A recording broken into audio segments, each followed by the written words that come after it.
Good morning, student. Our next gland is adrenal gland.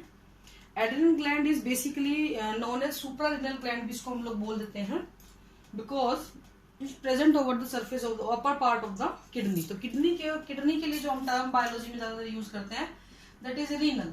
तो इसीलिए सुप्रारेनल मतलब रीनल के ऊपर प्रेजेंट है, इसलिए इसको बोल देते हैं सुप्रारेनल ग्लैंड और एड्रिनल ग्लैंड. ये जो ब्लैक पोर्शन आपको नजर आ रहा है किडनी के ऊपर, that is our adrenal gland. बड़ी ही इंपॉर्टेंट ग्लैंड होती है. ये जो ग्लैंड होती है बेटा, ये दो पार्ट्स में डिवाइड हमने की हुई है. ये इसका टीएस, अगर आप इसको काटेंगे तो आपको दो पार्ट इसके नजर आते हैं, adrenal cortex the outer one और adrenal medulla the inner one.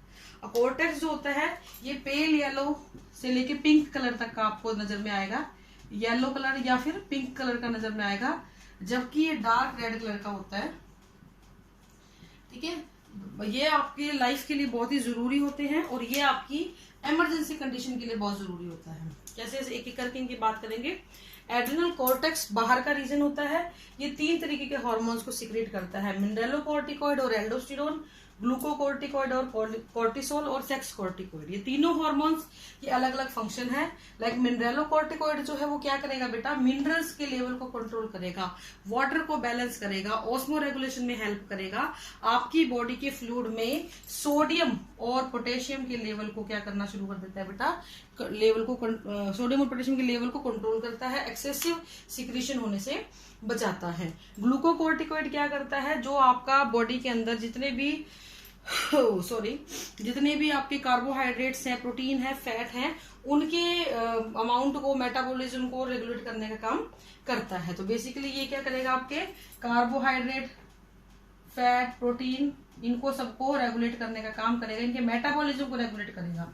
और सेक्स कॉर्टिकॉइड क्या करेगा, जितने भी आपके सेक्स ऑर्गन्स हैं उनकी फंक्शनिंग को, उनके डेवलपमेंट को और सेकेंडरी सेक्सुअल कैरेक्टर्स के डेवलपमेंट को कंट्रोल करने का काम करता है. और ये मेल और फीमेल दोनों में ही इक्वली काम करेगा. तो ये water balance, osmo regulation, ion balancing का काम करेगा. ये सेक्स हार्मोन को कंट्रोल करेगा, plus sex secondary sexual characters को कंट्रोल करेगा. और ये आपकी बॉडी के जो फैट है, कार्बोहाइड्रेट है, उनके लेवल को या उनके मेटाबॉलिज्म को कंट्रोल करता है. नेक्स्ट मिडल जो बीच का पार्ट है, that is adrenal medulla. Dark red colour का होता है. ये दो हार्मोन सिक्रेट करता है, एपिनेफ्रिन और नोरेपिनेफ्रिन. इमरजेंसी हार्मोन इसको बोल दिया जाता है. क्यों बोलते हैं वो मैं आपको बताती हूँ. अब आप एक चीज इमेजिन करिए, एक बड़ा भारी सा पत्थर है, बहुत भारी पत्थर है जिसको आप नहीं उठा सकते. ठीक है, आपको उसको उठाने को कहा जाए, हो सकता है आप कोशिश कर लें और आप उसको उठाने की कोशिश करें, लेकिन आपसे वो नहीं उठेगा. फिर आप एक चीज और इमेजिन करिए, अगर उसके नीचे आपका कोई छोटा भाई या छोटी बहन या आपकी मम्मी या आपका फादर कोई भी दब जाए उसी पत्थर के नीचे जो आपसे नहीं उठ रहा था, तो आप उस कंडीशन के अंदर बाय हुक और क्रूक किसी भी तरीके से उसको पूरी पुरजोर कोशिश करोगे उठाने की, और आप हो सकता है अपनी इस कोशिश में सफल भी हो जाओ, क्योंकि उस टाइम पे ये हार्मोन आपको इफेक्ट करेगा, ये हार्मोन आपकी बॉडी में आएगा. और बहुत ही छोटा सा एग्जांपल लेना है तो कोई कुत्ता पीछे पड़ गया, कुत्ता पीछे पड़ते क्या होता है, या तो आप उस कुत्ते को भड़काते हो, भगाते हो, या फिर आप भाग जाते हो. तो इसलिए इसके लिए एक टर्म यूज की गई है, फाइट और फ्लाइट. मतलब या तो लड़ो या फिर उड़ जाओ. उड़ जाओ मतलब उस कंडीशन से भाग जाओ, फाइट करो या फिर फ्लाइट करो. और इन दोनों में ही एपिनेफ्रिन आपको जरूर हेल्प करेगा. लड़ने के लिए भी हिम्मत चाहिए, उस कंडीशन से दौड़ने के लिए भी हिम्मत चाहिए. लड़ोगे तो आपकी बॉडी के अंदर ब्लड की सप्लाई अच्छी होनी चाहिए, respiratory rate, blood pressure, BMR, sugar level, ये सारा बढ़ा हुआ होना चाहिए ताकि एनर्जी मिल सके.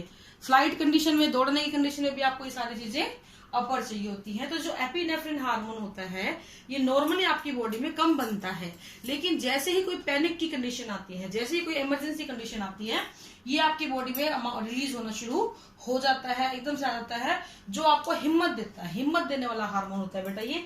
इसको इमरजेंसी हार्मोन बोलते हैं क्योंकि ये सिर्फ इमरजेंसी के टाइम पे सिक्रेट होता है, नॉर्मली कंडीशन में इसकी आवश्यकता नहीं होती है. अब ये क्या करेगा, ये आपकी इमरजेंसी के टाइम पे रेस्पिरेटरी रेट बढ़ा देगा. ठीक है, आपकी रेस्पिरेटरी रेट बढ़ जाएगी, आपकी हार्ट बीट बढ़ जाएगी. ठीक है, मसल्स के पास ब्लड की सप्लाई बढ़ जाएगी. मसल्स के पास क्या होगा बेटा, ब्लड की सप्लाई बढ़ जाएगी. ठीक है। और जिन हिस्सों को ब्लड की आवश्यकता ज्यादा नहीं है, कुछ टाइम के लिए उन हिस्सों की जो ब्लड की सप्लाई है उसको थोड़ा सा कम कर दिया जाएगा। इसके अलावा आपका बीएमआर भी इंक्रीज हो जाएगा, रेस्पिरेटरी रेट इंक्रीज हो जाएगा, ब्लड का शुगर का लेवल जो है वो भी क्या कर जाएगा, राइज कर जाएगा।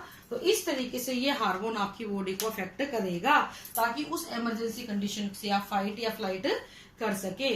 Now the question is what is the function of this hormone. इस हार्मोन का काम क्या होता है बेटा, अब इमेजिन करो आपकी धड़कन बढ़ गई, बढ़ती चलेगी बढ़ती चलेगी बढ़ती चलेगी, हार्ट फेल हो जाएगा, ठीक है, रेस्पिरेटरी रेट बढ़ती चलेगी, डायफ्राम डैमेज हो जाएगा, लंग्स कोलैप्स कर जाएंगे।